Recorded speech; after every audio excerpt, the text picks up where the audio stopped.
Is it Thunderbolts or New Avengers? Two movies in one? Find out when Johnny Torch reviews Thunderbolts, the New Avengers.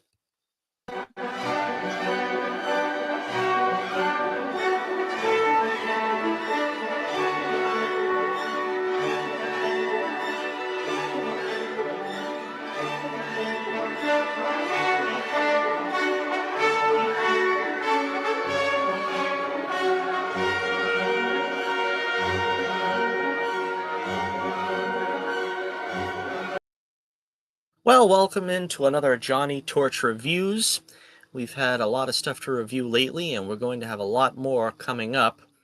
But a film that was piquing everyone's interest, I think, when we heard the concept of this. Basically, the Marvel D-listers or the C-listers, basically the also-rans of the Marvel universe, basically sidekicks, co-stars, in a couple of cases, villains of a couple of films. We're going to band together and give us Thunderbolts. Now, we'll do a few moments spoiler-free because I hate when a reviewer doesn't do a few spoiler-free minutes. And so I try to do that and accommodate everyone because I don't want to hear, if I haven't seen the movie, I don't want to hear all the spoilers. And at the same time, I kind of want to get the gist of what somebody thinks about it. So going into this film, it was a pretty interesting concept. I mean, everybody loves Bucky Barnes, and Yelena Belova was honestly probably the best part of the Black Widow movie. Uh, Strangely enough, not the titular heroine. And so it was interesting to see what they were going to do, trying to get some of these. And, of course, the Red Guardian played, a good comedic character with a heart. And then we had John Walker, who, of course, had sort of a contentious place in Falcon and the Winter Soldier. How is this going to all combine into an exciting movie? Well, the concept really seems to be Marvel doing their version of the Suicide Squad. And honestly, it isn't too far afield from that. This is basically the idea here. And Julia Louise Dreyfus as DeFontaine, I guess is her name, Victoria DeFontaine, sort of being their Amanda Waller. And that's not really giving any spoilers away. I think we can see from the trailers and so forth that that's kind of what we've been leading up to with this. And, you know, she was debuted, I think, in She-Hulk and a few other places. I don't know. I mean, it's kind of a difficult movie to review without the spoilers. I said on Twitter, it's basically a character piece and a big budget sci-fi slash superhero type blockbuster, but it doesn't really feel like it plays to either of them too strongly. It kind of feels like both are lacking. And I think most people are going to want to gravitate to one or the other. They're going to say, why isn't it more action packed? Or they're going to enjoy the character study and wish that it got a little deeper than it did. But in all honesty, I feel like this would have been better served as a TV show. Disney Plus is doing these, 6, 8 part TV shows. And I kind of feel like this probably would have been better suited there. It probably wouldn't have gotten the fanfare that this one has gotten, but I don't think that this is like must see at the movies. I mean, if you wanted to see this one and wait for the video or wait for the streaming or whatever, I don't really think you're going to miss out. Now, I know, the interesting marketing for this film has been that's called Thunderbolts with an asterisk. And I don't think that this was sort of a last minute attempt to sort of, bolster the film's views. Because I mean, like, for instance, I think with Birds of Prey, they did like a last minute fix up on that, the emancipation of Harley Quinn or whatever. This is not that. I think this was a gimmick planned from the beginning because we always had the asterisk, or at least going on a year or two of having it in marketing in the media with the asterisk. And I think the plan had been from a long time that they were going to reveal this as the new Avengers by the end. Now, I'm not really technically spoiling that because basically after the opening weekend, it's all over the place now that the film is sort of retitled The New Avengers. And by the end of the film, there's sort of the government approved Avengers. We'll get into that in a little bit when we get closer to the end.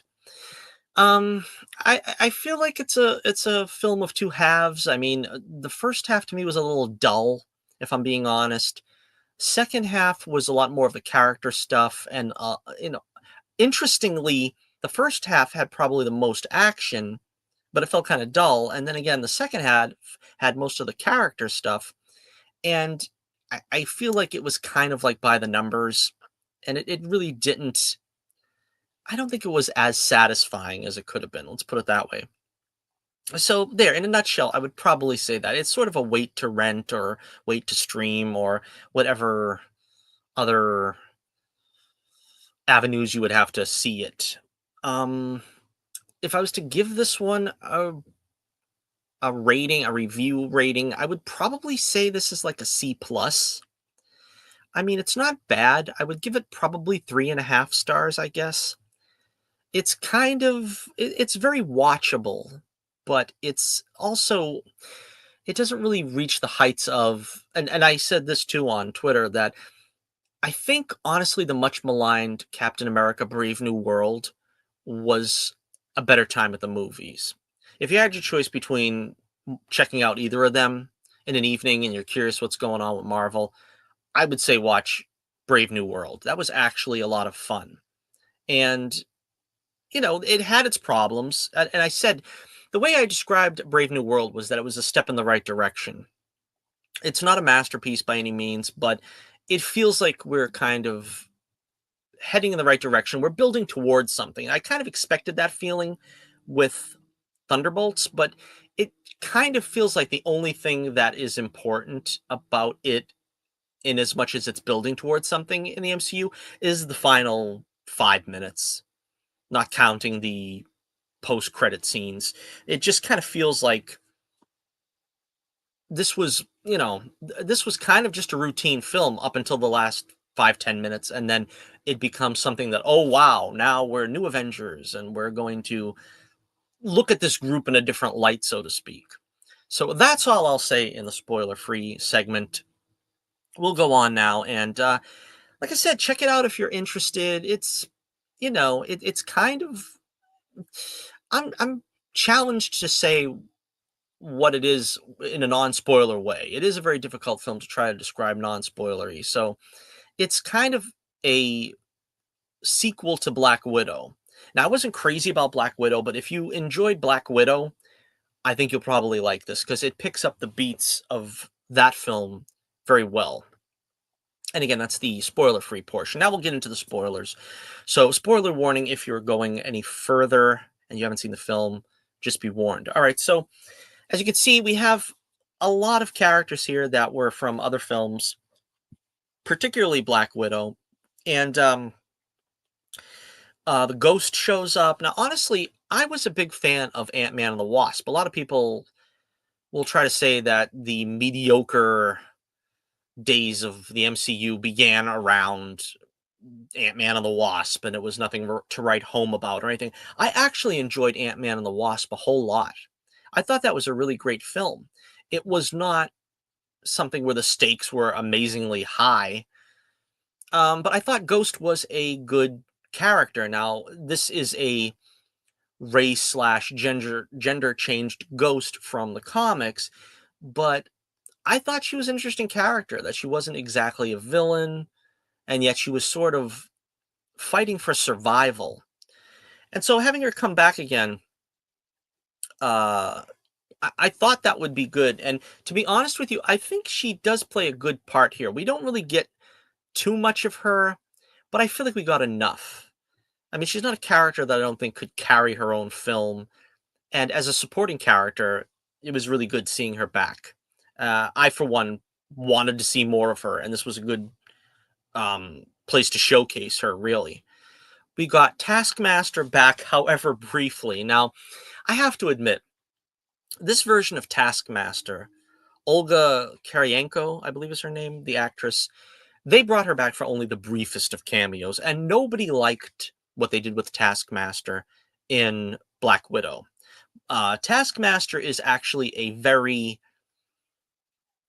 I don't know if I want to say popular villain, but I mean, he's got his fans. And I think seeing what was done to the name and the character was just a disservice. He was really a potent force in the comics as a villain for the Avengers because he could mimic the powers and abilities of the other heroes, and he was not a mutant or anything. At least in the classic sense. I don't know if they've changed that in the current comics, but so what they did with him was just not good, and they made her, and spoilers for Black Widow, they made this Taskmaster. Um, um, I just had the name in my mind and I just lost it again. Dragoff's daughter. That's what they called her. And you know, it was like it was a sleight of hand where they were going back to the original story in Avengers, where Black Widow, you know, had to take out uh, Drago's daughter or whatever, and nobody really liked it. And so I did feel bad for the character though that they took her out in such an unceremonious way. Now, the way this all comes together is they're all coming together and they're all working for uh Florentine, whatever her name is. We'll call her Julie Louise Dreyfus for the purpose of this video. But they're working for her, and she's like an unsavory character that is using all these in sort of all these hero slash villains in sort of a Amanda Waller style, where she doesn't have death bombs in their necks, but she is basically pulling the strings and making them do these things in order, to further her government climb, so to speak. And so basically, you know, Yelena is sent to kill Ghost. Um, I think John Walker is sent to kill Yelena. Taskmaster's there to kill all of them, I guess. I don't know. They really don't make that clear. And then Ghost kills her, fulfilling her mission. Now, it feels like Taskmaster was like the sacrificial victim, that there has to be one going down, and everybody knew that she was not one of the most liked of these supporting characters. But they do have at least a moment where they try to, you know, put a little shine on the character, where Ghost kind of talks it over with Yelena, and Yelena's like, she had blood on her hands just like we do, and now she's dead, and we're going to be the same as her one day. And, it kind of feels like they just, I don't want to say brush her under the rug, but they were trying to point out how expendable all of them were. They really don't have any purpose other than just being cogs in Julia Louise Dreyfus's machine. And they're all expendable and they're all disposable to an extent. And the film does start with Yelena in an action scene. And like I said, the first half of the film does have a number of action scenes. And it kind of feels like, routine stuff, run of the mill stuff. The focus of the film is on Yelena. And I knew that was going to be the case. And I think it's for the best because, like I said, she was the best thing to come out of the Black Widow film. And I think Florence Pugh is a good actress, and that she's making the most of this character, because I think in the hands of another actress, this character might not be, as potent, but it feels like she comes off as the little sister well, and she's kind of struggling in her life at this point, and she's trying to reconnect with Sergei, who is the Red Guardian, and of course he's a lot of fun. He's a fun character, sort of a boisterous Russian, living on his glory days in the Soviet Union, where he was sort of the Soviet version of Captain America. And she's trying to reconnect with him, and he's kind of putting up a false front. He doesn't want to seem like he's as dissatisfied with his life as she is, and he's acting like everything's okay, but that's not really what she wants to hear. And this is a theme that runs through the film, and I think it takes root more in the second half, but it's kind of tied to the quote unquote main villain, which we'll get into that a little later. Bucky Barnes really doesn't have the presence in this film that I thought he would and that he should. I think besides Yelena, I think Bucky is really the main draw here, and I think a lot of people were coming to see him because Falcon and the Winter Soldier, he got about, half the screen time, but it really didn't resolve anything. And I feel like there was a disservice done to Bucky, not necessarily so much in this film as much as they leave like a wide chunk of time where Bucky is doing things and we have no idea how he got there and we have no idea what's going on.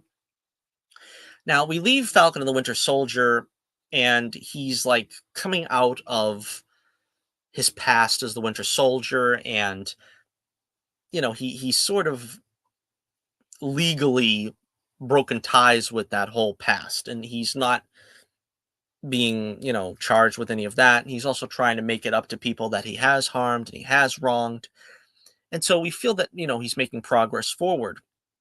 Then we fast forward a long way to where in Captain America Brave New World now he's running for Congress. That seems like a very big jump, and we didn't really have a through line anywhere to see how that was kind of coming along. Then in this film, he goes from being like I think it was said he's just like barely into his first year of his first term as a congressman, and now he's like pressed back into service as a, slash superhero.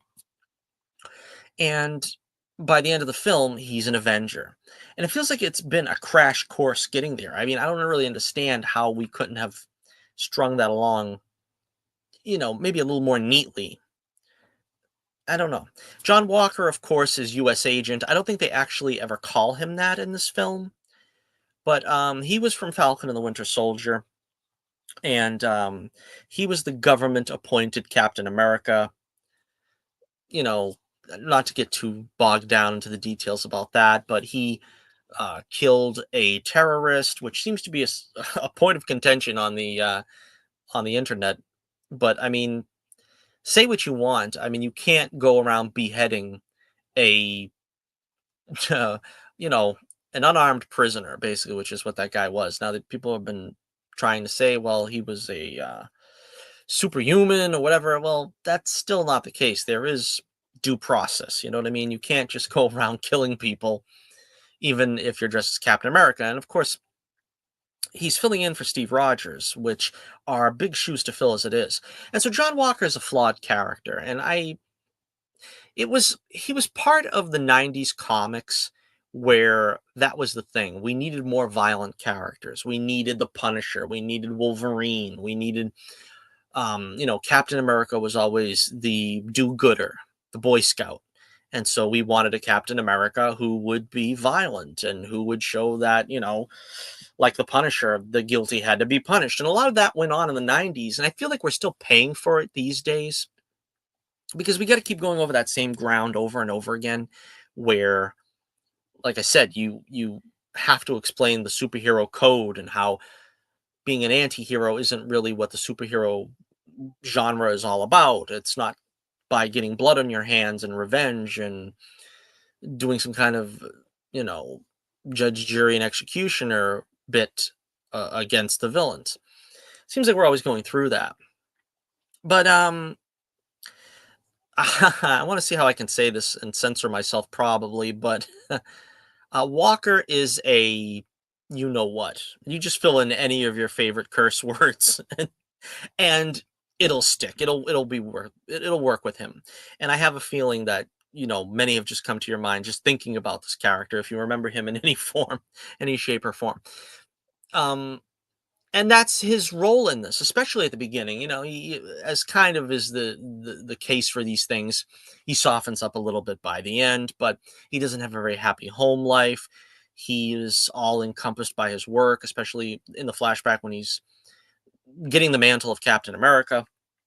He's neglecting his wife and son, and apparently they left him. And again, I don't feel like there is no redemption for this character. But again, these are the rejects that were left behind from other shows and other movies.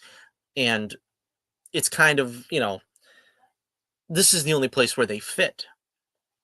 All right, so talking about the characters, let's get a little bit into the story again. Now, as I said, I thought the first half was kind of dull. Now there was a lot of action, but it felt like they were in that plant or whatever where they were going to get incinerated or something. It felt like they were in that thing for the longest darn time. And I feel like that was the most exciting part of the film in retrospect.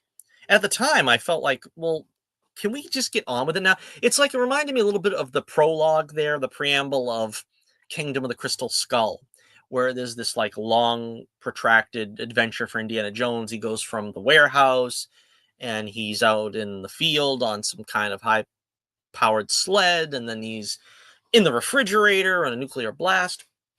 It kind of felt like they were doing something like that here. And I was like, well, can't we get into the story proper? We're just doing this like adventure in the fun house. And honestly, that kind of bored me. But then again, looking back at the end of the film, this is really where all the action was. So again, this is kind of a film I think if I watched it a second time, kind of knowing what it is or what it's trying to be, I might have enjoyed it more. But they have, some adventures and escapades, and of course they just meet, and so they're really not trusting each other.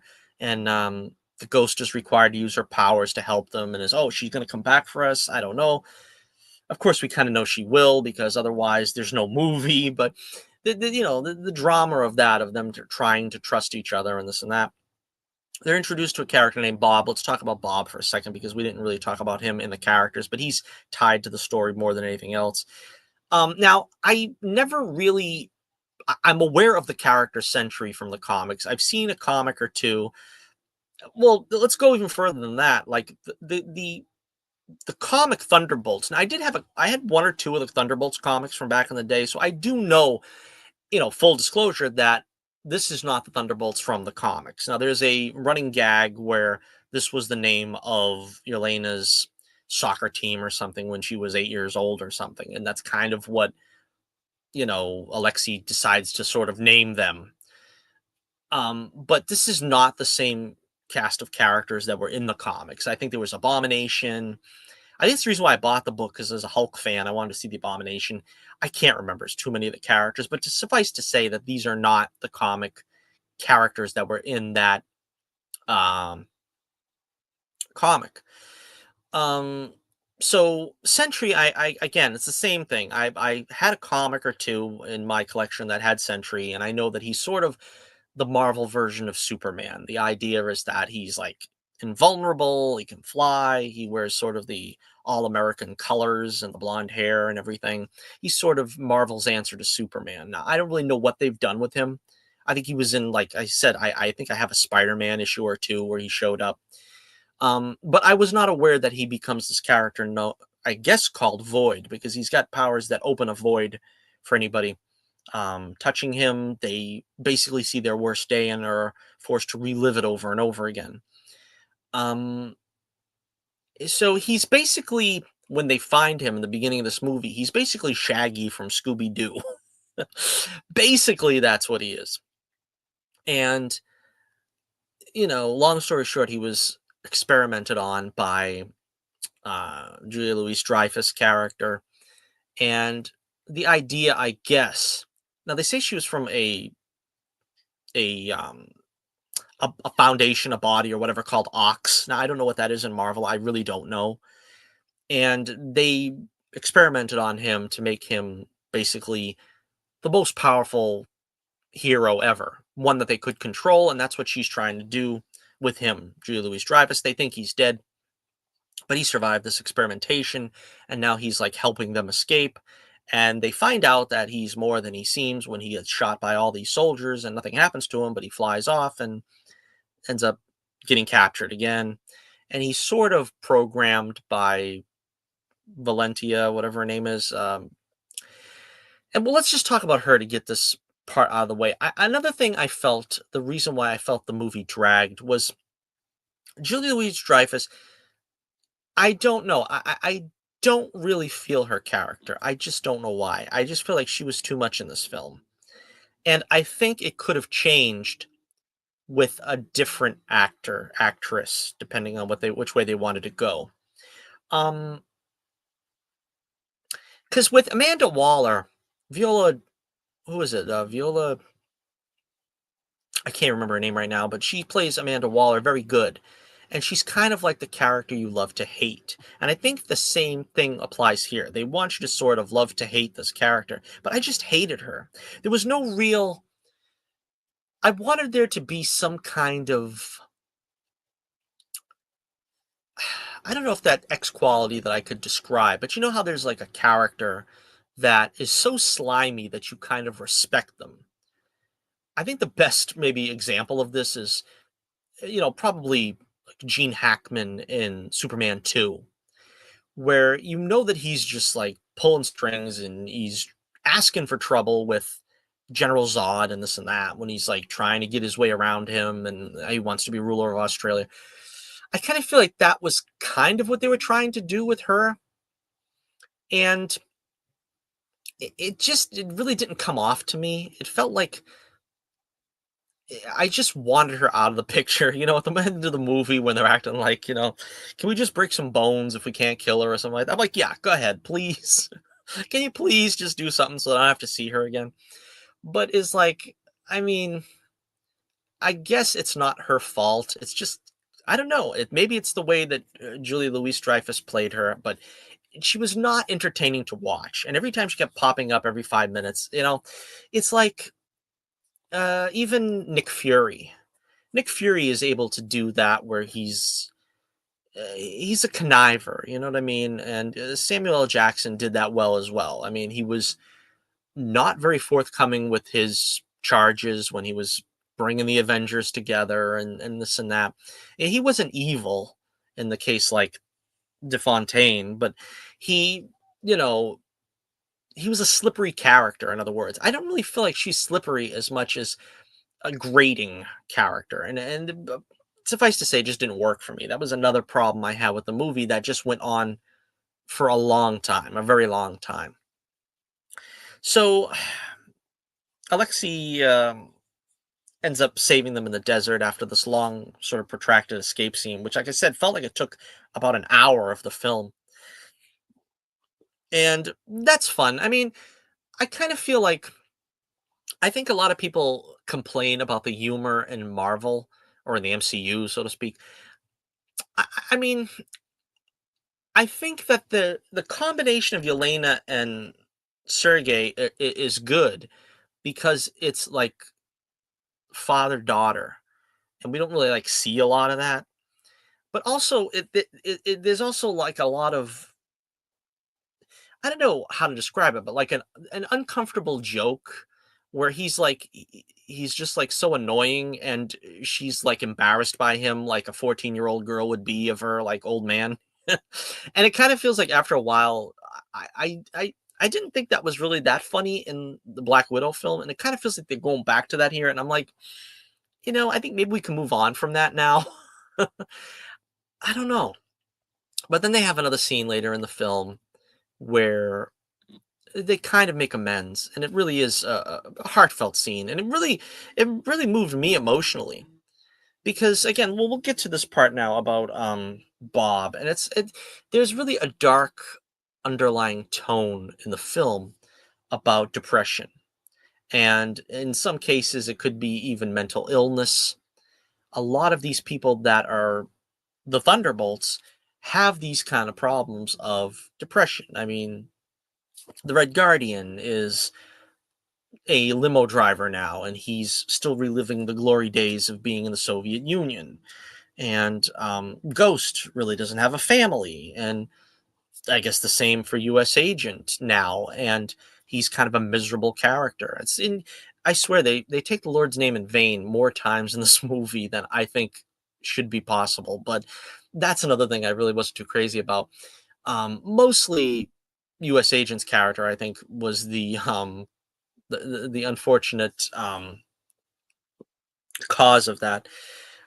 But and so the crux of the film is like dealing with your dark side, dealing with your demons. And so Bob ends up becoming used by Julia Louis Dreyfus to become the new face of the government, sort of the government sanctioned superhero. And it doesn't last long. That's another thing where, they kind of have a showdown in the Avengers Tower. And he sort of turns on her pretty quickly. And this dark nature of his comes out, and it looks basically like the Shadow. He's like a shadow with like just a gleam of white speck in each eye, and he's making everybody else in at least a section of New York go into the void, which is where these sort of horrible experiences that you've ever had are relived. Now, in Yelena's case, we went back to the Red Room, and we get more of that, which again, I don't have a problem with, but I kind of feel like also we're still going backwards with some of these characters, and I kind of felt like it's by the numbers that we're going back and we're showing Yelena again trying to deal with this, and her first test, I guess, was to thin the herd, so to speak, and she was supposed to lure a classmate out to be assassinated, and she did it. And again, it's very heavy stuff. So I see a lot of people saying, "Oh, the MCU humor was, not funny. It's over the top or whatever." There needed to be that light levity feeling in a lot of this film. Otherwise, it would have been a very dark film. Then we go to Bob when she finally finds Bob in the void, and he's sort of reliving his child abuse from his past, and his mother's abused, and he's abused, and he was on meth and all this and all that. And again, it's a very dark story. Now, to be honest with you, this kind of felt like a staple of Marvel. I even mentioned this on Twitter too, where Marvel's Bronze Age had a lot of these type stories where it was like a human that was somehow gifted godlike powers. And what does that do to a person who is actually very fragile to begin with? Now, Bob is like a fragile person. He's got a lot of issues, as they would say, not to sound trite by calling them issues. And, I think the Avengers, the Korvac saga, I don't remember that one as well, but Proteus, obviously, with the X-Men. There's a lot of these, like, fragile humans that became gods type stories in 70s Marvel or early 80s Marvel, perhaps too. And I felt like they were tapping into that. So I didn't really want to dismiss this as, well, this is kind of uninteresting. This is kind of, kind of a by the numbers. They're going to appeal to his, good half, and his good nature is going to defeat his evil nature. I kind of feel like that is something that Marvel is known for. That's what Marvel does, or at least did well for a time. And so I feel like this was a worthwhile story to tell. But again, it doesn't really feel like, I just wish there was a better product altogether to put the story in. Because again, Bucky really doesn't have a whole lot to do in this. He comes in and he was going to capture them originally, but then he sort of becomes the de facto leader, but that doesn't really go anywhere. Yelena kind of busts up the team after they lose, and, Walker isn't really that successful, as the surrogate Captain America. And it feels like this was a concept that I think could have been tightened up a lot more, and you could have given more to all the characters to do, particularly Bucky. And I think they probably were afraid Bucky would overshadow Yelena at a point, but I think that really wasn't something to worry about. I think Yelena is the star of this movie, and I think, that's for the best. But I feel like there's a lot of tying these threads together that would have made it a little bit more powerful in the presentation at the end of it. I don't know. So anyway, to get to the ending here, the last act is pretty good, where they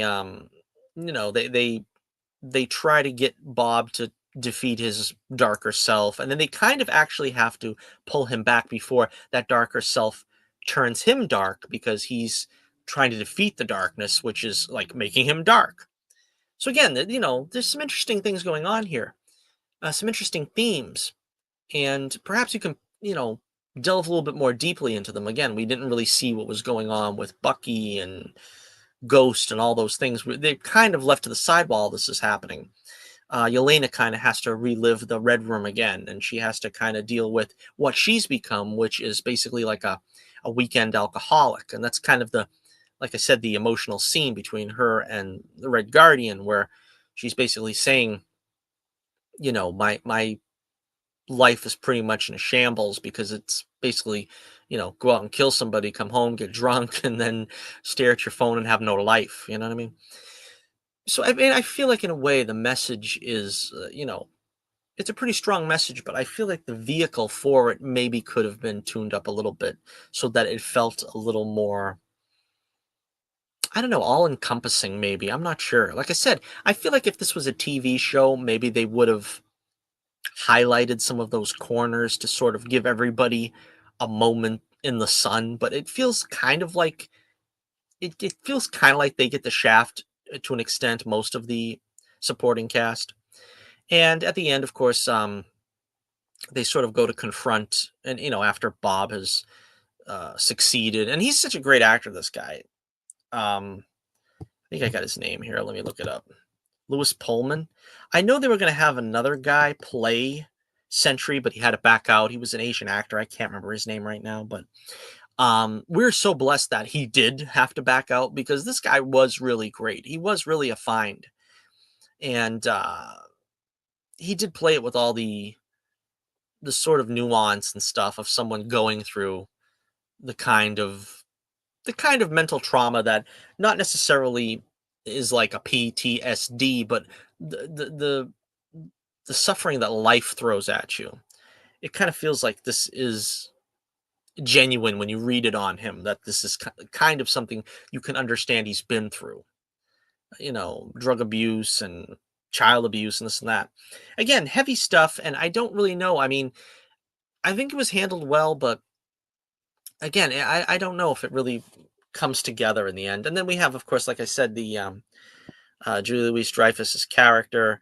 She sort of pulls a fast one as they're about to sort of arrest her, and there's kind of this long line going through it about her. She's going to be impeached. She's head of Ox or whatever in the CIA, and eventually, at some point, um, she's like trying to clean her tracks and stuff, and that's why she's trying to kill the Thunderbolts in the first place. But she uses a press conference to try to cover her tracks by announcing them as the new Avengers. Now, this is kind of where the movie ends, but the story really just starts. Now, the post credit scene, not the last post credit scene, but the post credit scene is about. It's just a joke. It's a laugh for the Red Guardian. He finally gets his pictures on the Wheaties box, because this is the government sanctioned Avengers, and we're still doing that. Just like Walker was the original government sanctioned Captain America, and then they just gave it to Sam. Now the government is sanctioning the Thunderbolts to be the new Avengers, and we get the second post-credit scene where it's been 14 months, I think they said, so a little over a year, and they said that and they're in like new spiffier versions of their costumes. And Sam Wilson, which they couldn't get him, I guess, for a cameo here, because they got Bucky for a cameo in that film, but he's against the government sanctioned Avengers. Apparently, he wants to put together a team for the Avengers, and this would be in conflict. Bucky's sort of trying to talk him out of it. Bucky looking like he's got long hair. It looks like he's wearing some kind of a wig. Actually, I think Sebastian Stan. And Sebastian Stan, again, like I said, he's such a good. He's like old school with the MCU. You know what I mean? He's like an old reliable face. We've seen him since Phase 1, and that's why it like hurts that he's not really given a whole lot to do here. And but what he does feel like the cement, the sort of the glue of this team, that you feel like you've got an old hand watching over the proceedings. Well, anyway, and I think he's wearing that wig because I think I've seen his head is shaved, and they're going to be doing Doomsday, Avengers Doomsday next. So that has something to do with the film, maybe. I'm not sure. But everybody is involved in this, and they're in the Avengers Tower. When I say everybody, meaning Bob and Ghost, they're all Avengers now. And Sam is not on board, and Bucky says he can't convince him to sort of sort of sanction them in his eyes as the actual Avengers. And then of course, the final, tease leading into our next Marvel film is they see an interdimensional craft come in which is a rocket that has the Fantastic Four emblem on it. Now, of course, they're saying it's coming from another dimension. This is kind of the problem, though, is this is why I don't like the idea of them coming in from another dimension, because we're basically already told the end of the last film. Either Galactus ate that world and the Fantastic Four are failures, or they escape that world and I guess they're going to bring Galactus with them. So they're actually bringing danger to our world. It's a very difficult concept to do. And I'm not sure it's the best one, but apparently that's what they're going with. All right, so again, I think we've pretty much covered this one completely. If I was to give it a rating, like I said, I think I would probably give this one a C plus. I think the characters are all good. I mean, the performances are all good. I don't think that it really. I don't really think, and again, it's going to depend. Your mileage may vary. It's going to depend on how much you're going to be invested in the depression, the mental quagmires that some of these characters find themselves in. If you can find yourself invested in that, then it's probably going to be rewarding. If you feel like, well, there's not enough action and we want to, have a legitimate bad guy that we can throw down with, it's not that kind of movie. It's not really going to satisfy you on that level. Um, I would give it 3.5 stars. Three and a half. I'm vacillating between 3 and 3.5, but it's kind of middle of the road. I would say maybe 6.5 stars out of 10, if you want to do on that scale. But let me know what you think in the comments below. Again, and I have described it on Twitter as just okay. This is to me the equivalent of a just okay film. Didn't really have the highs of like a Brave New World. It really wasn't as poor as a lot of the other films like in Phase 4. I mean, I would probably prefer this to like Wakanda Forever. Shang-Chi was okay, but it's the same thing. It's like this, at least, as I said about Brave New World, it feels like a step in the right direction where it feels like it's building to something that the MCU proper is going to deal with.